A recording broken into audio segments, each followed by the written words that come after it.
Welcome back to the Chad Easty Show. Joining us on the phones, our good friend Jason Johnson, owner of J2 Strategies, Republican strategist to the stars. Jason, welcome back to the show. How are you today? I'm great. How are Is that you? fair? Is it, Republican strategist to the stars? I mean, I'm starting to think maybe we need to look to the stars to try to predict what's about to happen in this state. Yeah, that's probably true. Okay, let's start off with what's happening in this state. Before we get to Republican retirements, let's talk about this Bonnen audio that's been out there, and this is a story that blew up about 2 weeks ago. Really blew up last week. Obviously, with the events that happened in El Paso, kind of took a back seat to everything. Sure. Jason, it seems like this story is about to blow up even more.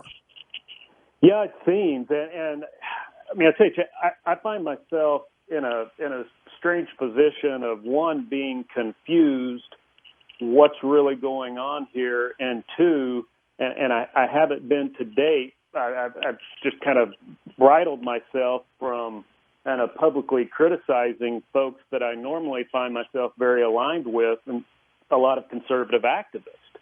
What I don't get in this whole deal is, look, I mean, I understand that Empower Texans, et cetera, are trying to make a change in the Speaker of the Texas House. I mean, they have that right.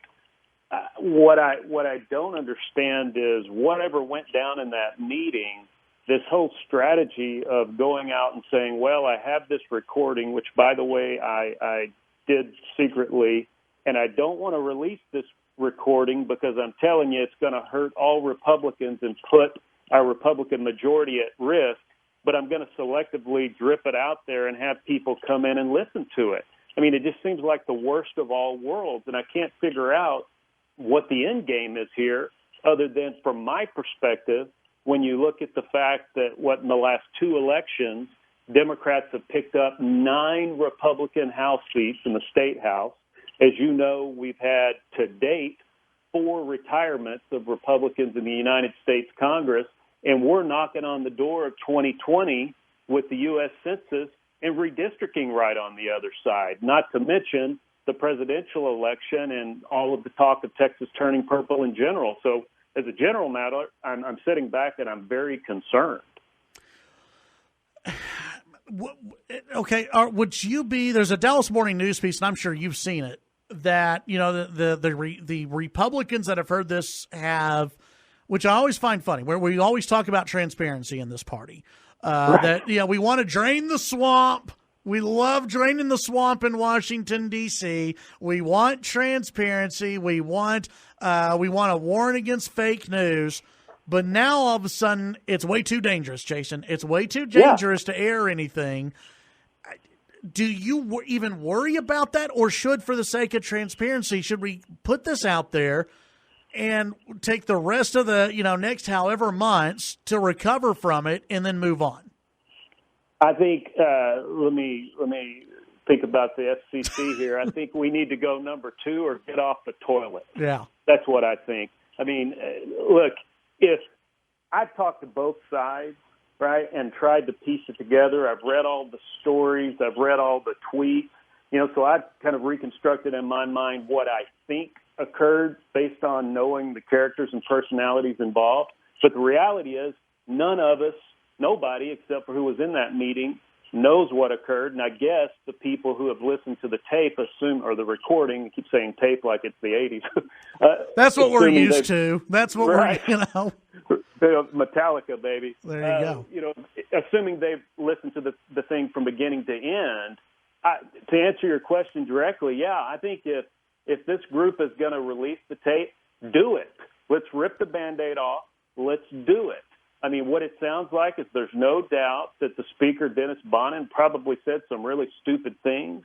There's also no doubt that, the Michael Quinn Sullivan went in with some sort of plan to record the guy.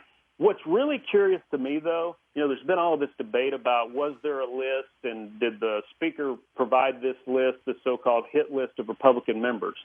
Again, I don't know.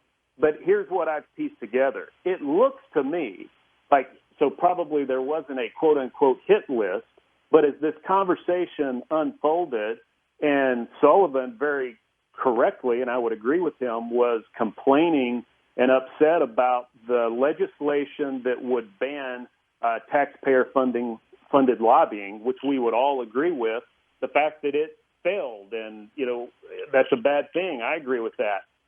I think my guess is any list was pointing to, well, here are the people who voted against it, right? So, I mean, that's where our problem is, and where it went from there, I don't know. But as a conservative, well, heck, I would be happy if that's what happened. I'm all for taking out more moderate Republicans to the extent we get through 2020.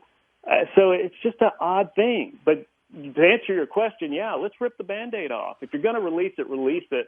Otherwise, this looks like kind of a sloppy political game, just kind of meant to get media attention that just drags on and just creates damage on all sides. Yeah, well, Jason, earlier I had Matt McKoviak on the show. He said he and other, other strategists, other party leaders, there's going to be different groups that get to hear this audio tomorrow. So it's going to blow up one way or the other. Do you think it's fair to only, the only people that get to listen to this thing are the people who get to, go down to Austin and listen to this thing? No, I don't. And that's what I mean by it. This looks like a game to me. Heck, I'd love to see it. I mean, I'll go down there tomorrow and listen if they'll let me listen. Maybe it's worse than I'm hearing, but it doesn't matter. I mean, by letting just selective people hear it, then go out and talk about it. I mean, we don't have the voters, you, the media, we don't have the benefit of having the context to know what really went down.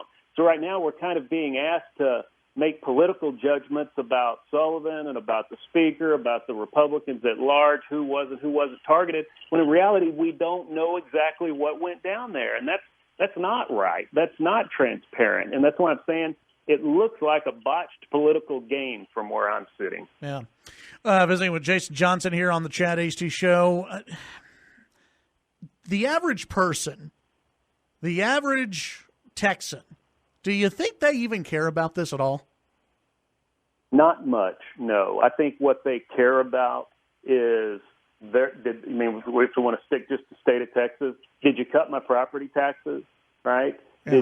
Did you make the schools better? Did you, get state government out of my way more or less? I mean, we know the issues people care about. I think when they begin to care, Chad, is if it becomes such a controversy that, frankly, and again, hey, I take a backseat to no one when it comes to being a hardcore conservative. There are many times at the top of the ballot in November or, when it comes to R&D, I've skipped voting for Republicans because, frankly, in my mind, they were no different than a Democrat. So I don't argue for majority's sake, but I think you begin to care, particularly, again, going into redistricting, if a bunch of backroom squabbling, right, turns into risking having control of the legislature. Because make no mistake, the days are gone. We know this, of there being any, blue dog Texas Democrats.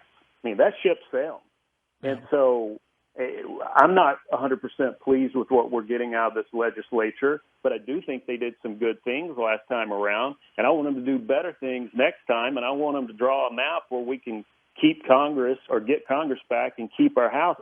I think that's what people care about, and I think also people understand, right? Politics is not pretty. That's why so many of us, even those of us who work in it, we kind of get sick at our stomach. I think people understand deals are made, deals are proposed, deals are rejected all the dang time.